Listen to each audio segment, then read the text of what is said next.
The following talk was given at Mile High Church in Lakewood, Colorado.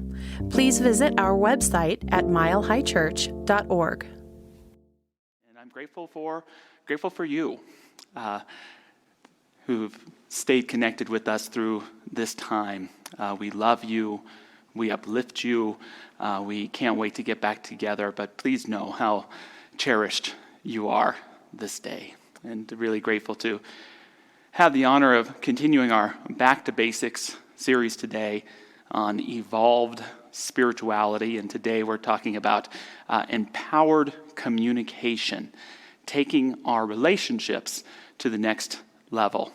And I'd like to begin with a quote from Ernest Holmes, and all my quotes from Holmes today are from his book, This Thing Called You, which is, in my mind, his masterwork. He shares, "The greatest gift life could have made to you is yourself. You are a spontaneous, self-choosing center in life.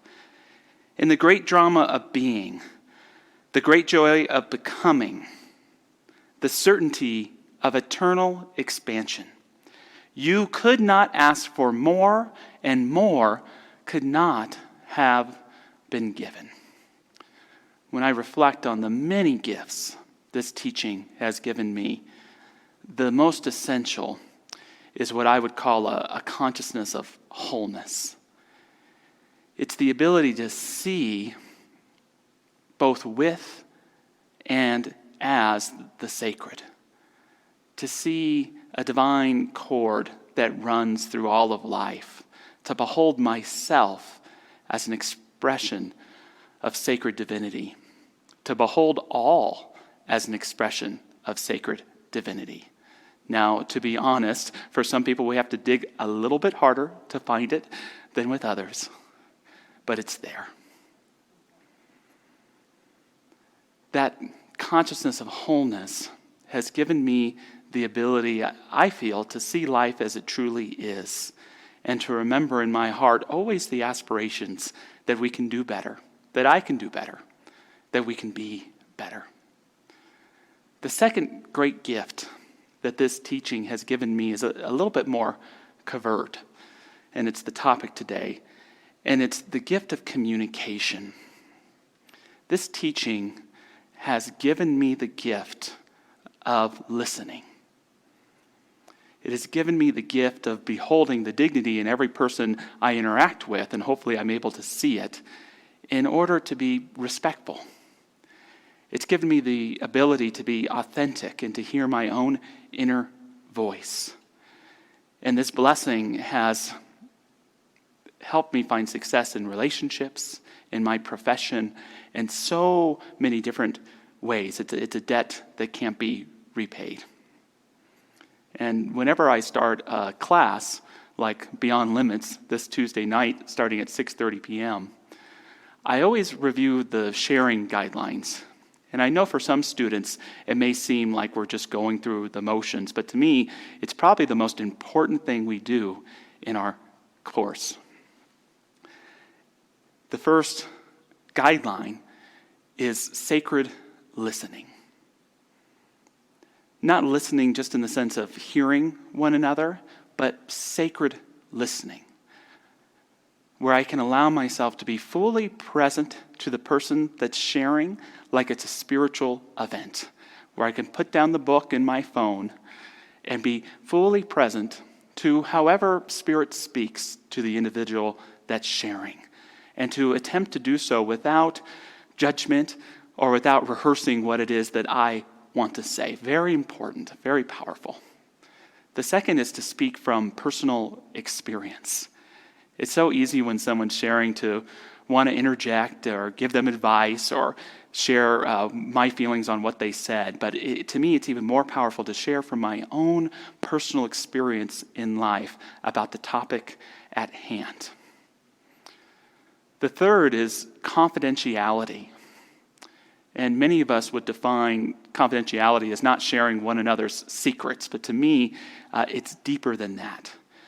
Confidentiality in precious relationships or in a class, for example, is about holding the sacredness of the space, honoring the sanctuary that we've held together realizing that when we talk about what we've talked about in the group, it's sometimes not in the same sacred container.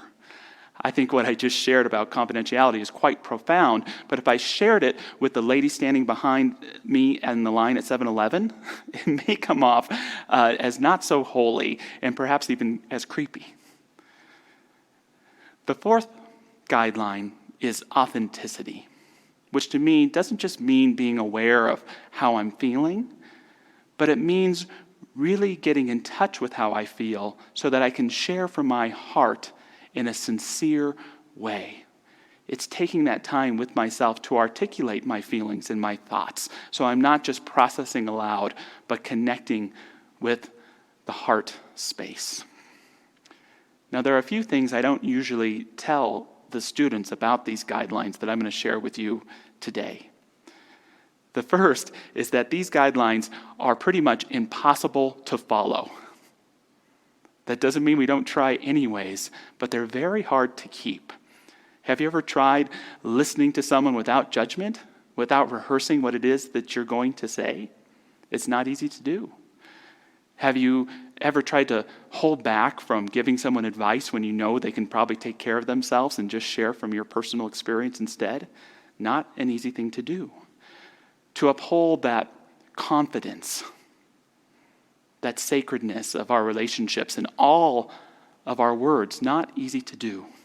And to be sincere all the time, good luck. Alone we are sincere, Emerson once said. At the entrance of another person, hypocrisy begins. The second thing I don't always share with the students is that the class will only go as deep as we follow these guidelines. The better we follow these guidelines, the deeper we will go. It doesn't matter how charming the teacher is. Beyond Limits starts Tuesday, 6:30 p.m., or how awesome the curriculum is, and that curriculum is awesome as well. But it's really about our ability to create shared sacred space, to go deep with one another, and to learn from one another. The third thing is, and this is the covert part about communication, is everything we teach is really about taking these sharing guidelines and applying them to your everyday life. Have you tried sacred listening with your partner? Have you tried speaking from your own personal experience with your kids? Can you try keeping that consciousness of confidentiality with all of your friendships? Can you be authentic with your folks or those people who perhaps you sometimes find yourself in conflict or in distrust with? See, if you can take these sharing guidelines and you can apply them to your everyday life, you will have mastered the science of mind. You will have mastered this teaching. Because where the philosophy is about this consciousness of wholeness, the application is in the practice of this good communication. And just like in a class, when we follow the guidelines, the deeper we go, so it is with your everyday life. When you can practice sacred listening, sincerity, confidentiality, upholding sanctuary, being sanctuary wherever you are, you will go deeper and deeper into the truth of who you are, and it will show up as so many fruits in your life. Holmes tells us in this thing called you, no matter what the negations of yesterday may have been, your affirmations of today may rise triumphant over them. If you listen to peace, you will experience it. If you listen for truth, you will hear it. If you listen to power, you will receive it. If you listen to wholeness, you will discover it. It's all there. It's all there, my friends. But are you listening? Is your heart open to the divine secrets that the divine always knows, that we need only admit in our lives to come forward? This topic of communication is a very relevant one as so many of us in this COVID time perhaps have experienced breakdowns of communication in our personal life. We see the negative discourse that can show up on social media and the seemingly totally broken down communications in civic life. It's a relevant topic, and the ministers and myself have decided that we're going to do something different at Mile High this year, and that we're going to embrace an initiative of evolved communication. Think of it as kind of a theme for the year. Not that we're going to talk about every week or every class is going to be about, but we're going to pay attention this year to really focusing on improving our communications with Spirit, with our own inner self, in our relationships, and in the public square. And we've actually written up some intentions. I'm going to read through them as they show up here. And what I invite you to do is to note the ones that resonate most with you. Let's start with the inner. I want to listen more intently and compassionately to myself. I want to feel I am emotionally available to support other people. In the social spheres, I want to talk about the major issues facing our country beyond partisan divisions and pessimism. I want to learn how great spiritual teachers, like Martin Luther King Jr., have used powerful communication techniques to bring about meaningful change. In terms of the spiritual, I want to feel more connected with Spirit in all areas of my life, improving that spiritual rapport. I want to know how to create an environment for meaningful connection and intimacy to take place. And lastly, in all of our relationships, I want to put forgiveness first, not last, in my relationships. I want a romantic partnership that works. I want a better rapport with my family. Do any of those resonate with you? And what you'll find on our website, check it out sometime today, milehighchurch.org/evolved communication. And you'll see that we're calendaring things, it's coming together, that speak to these direct intentions. And I'm going to share the 3 that most resonate with me, but I invite you, looking at that list, to choose the 3 that resonate most with you. And you'll actually see some of the messages and programming beginning this Tuesday night with Reverend Simon Shadowlight's compassionate communication class on inner communication and self-empathy. You'll see all the things that we're doing, and this is going to allow all of us not only to stay connected as community, but to be examples of evolved communication within ourselves and our spirituality, with one another, and in the public sphere, because our families need it, our community needs it, and for damn sure our country needs it right now as well. And we can be the beacon of evolved communication for ourselves and for others. When I think of the intentions that most resonate for me in my heart, the first one, listening more intently to myself, is the first one that really strikes me. I've learned in my relationships, especially relationships where I find conflict, that it's usually, no matter how annoying the person may be, it's usually not them, but it's my own inner communication that's leading to those issues. Case in point, about a year ago, it was before COVID, so it feels like 10 years ago, my wife and I took our 1-year-old at the time, Nancy June, to the Children's Museum in downtown Denver. And I had Nancy, and we were in the toddler, kind of a play area, and she's just 1, so I'm very watchful of her, and I kind of lead her through and show her where the slides are and places where she can climb up, and it was kind of mediocre. It was just fine. And so we went and explored the rest of the museum, and it didn't take long because a lot of it was for older kids, so we were done really fast. And my wife mentioned that it would probably be a good idea to go back to the play area. And I mentioned to my wife that, it was a little bit boring there. And my wife pointed out, well, if you just let Nancy June be, perhaps she'll find the space more fun and adventurous than you did. And I took it very rationally as a complete and utter attack on my ability of being a parent and who I am as a person. And so I did the very mature thing. I just sat on the bench in the play area and sulked. Well, Nancy discovered all the fun and adventure and had a great time.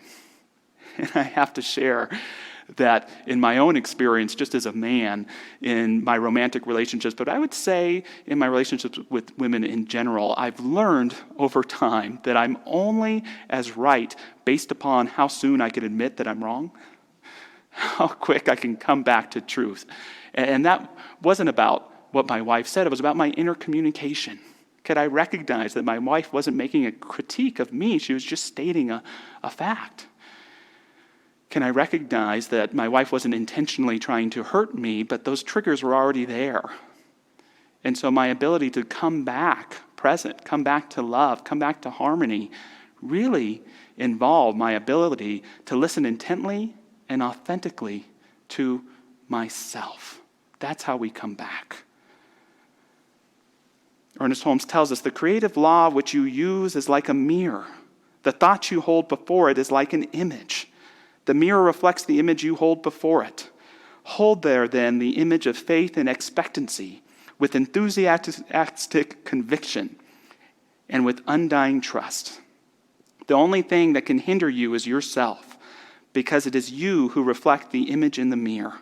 This isn't just the creative law of mind, it's the creative law of love. Love is around us all the time. What are we reflecting into it? So many of us, when we're triggered, we don't come closer to love, but we lock ourselves up and we throw away the key. We withdraw, just like I did in my story. And we have to learn to listen to ourselves so that we can guide ourselves back to love. This is most true in our closest relationships. I can be a fan of people breaking up. Sometimes it's fair to say, I think I could love you much more outside of this relationship than in it right now. Perhaps we should write up some great divorce ceremonies here at the church. I can support it in many cases. But what happens is when someone shares with me, Josh, it's just like we grew further and further apart. I have to stop and think to myself, is what they're really telling me is that they never really learned the tools to come close enough together.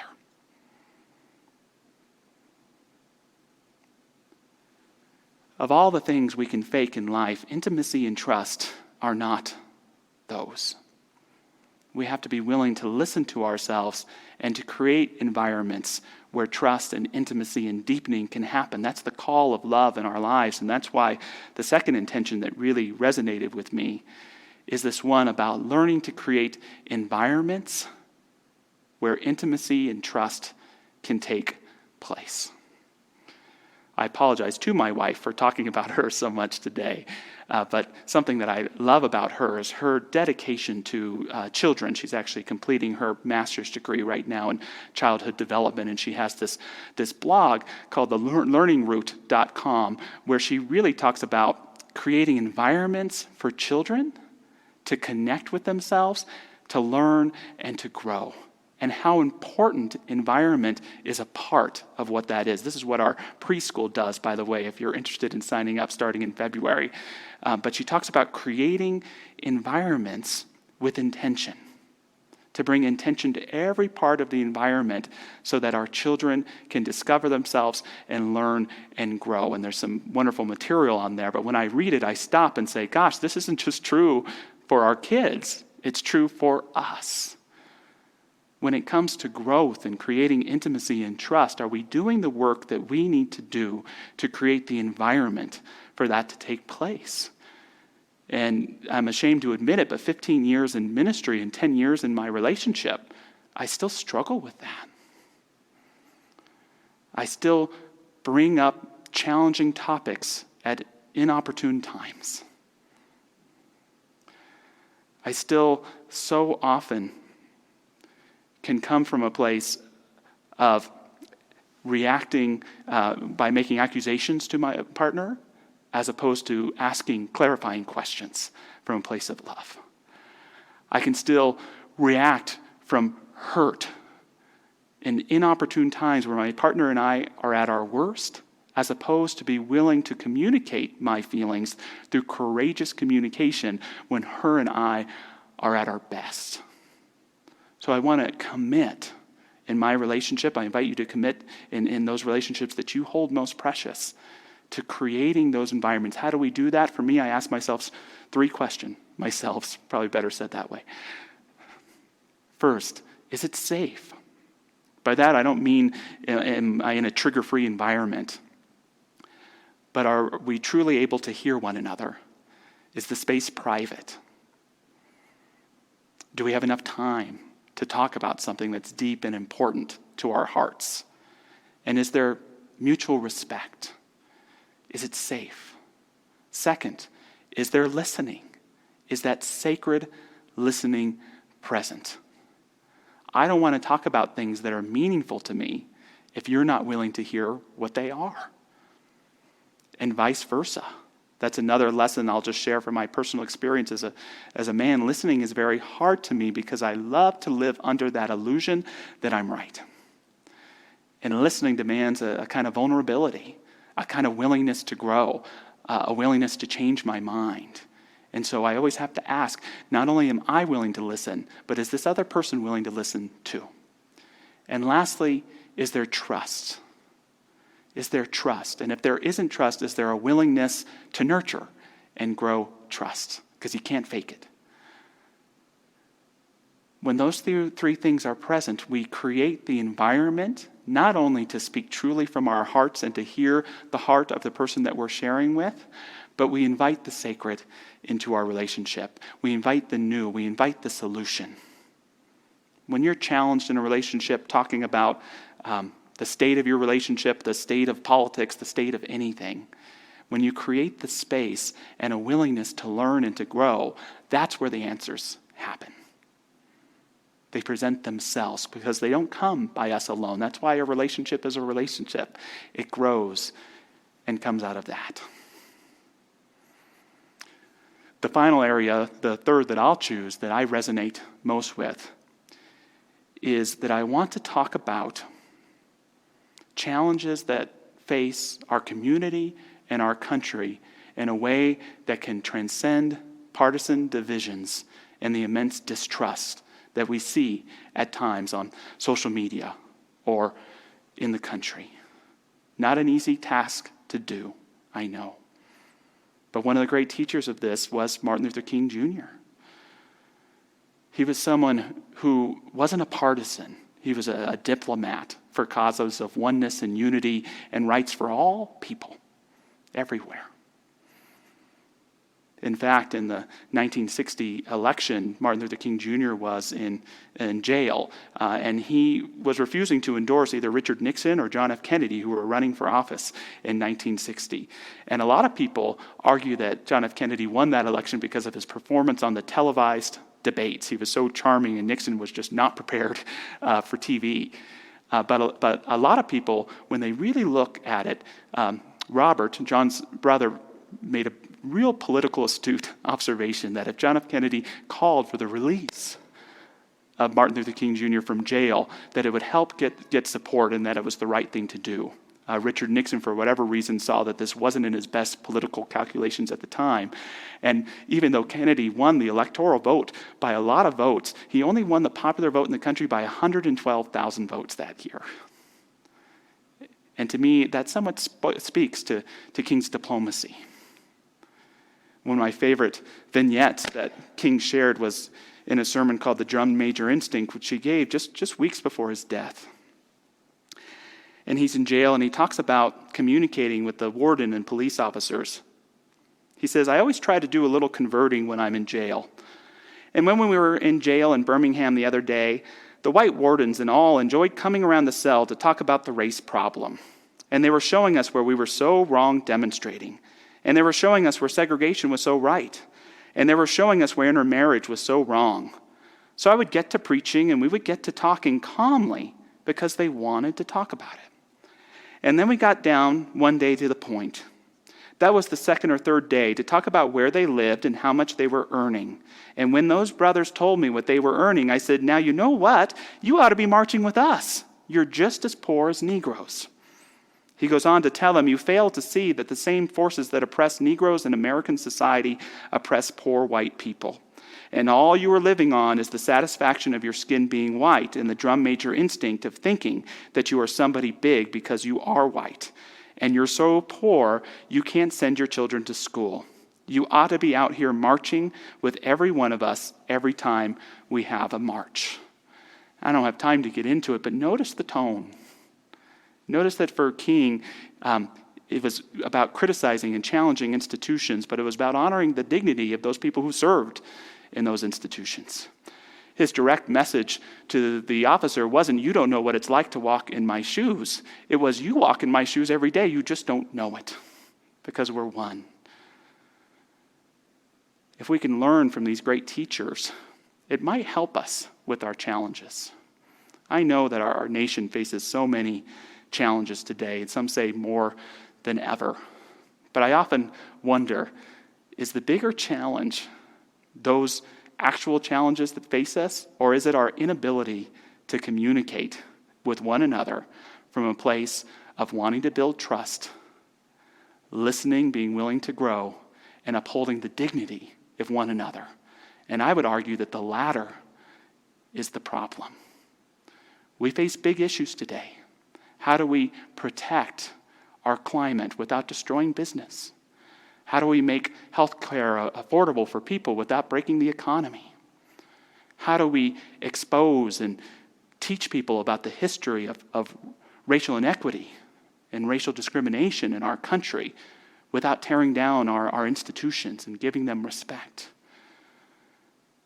How do we maintain our freedoms, yet have that responsibility of taking care of one another in a pandemic? How do we honor our beloved Second Amendment while keeping our kids safe at school? These are huge challenges, but I know that we can solve them, not through trying to push our opinion down one another's throats, but by creating that space for deeper communication, which to me ultimately leads back to the central part of our teaching, that we are one, that there is a divinity with aspirations in you and in me that are calling us to a greater degree of livingness in all that we do, that there is indeed a divine destiny. It's up to us how long it takes to get there, but it is there. It is to manifest our oneness in this life.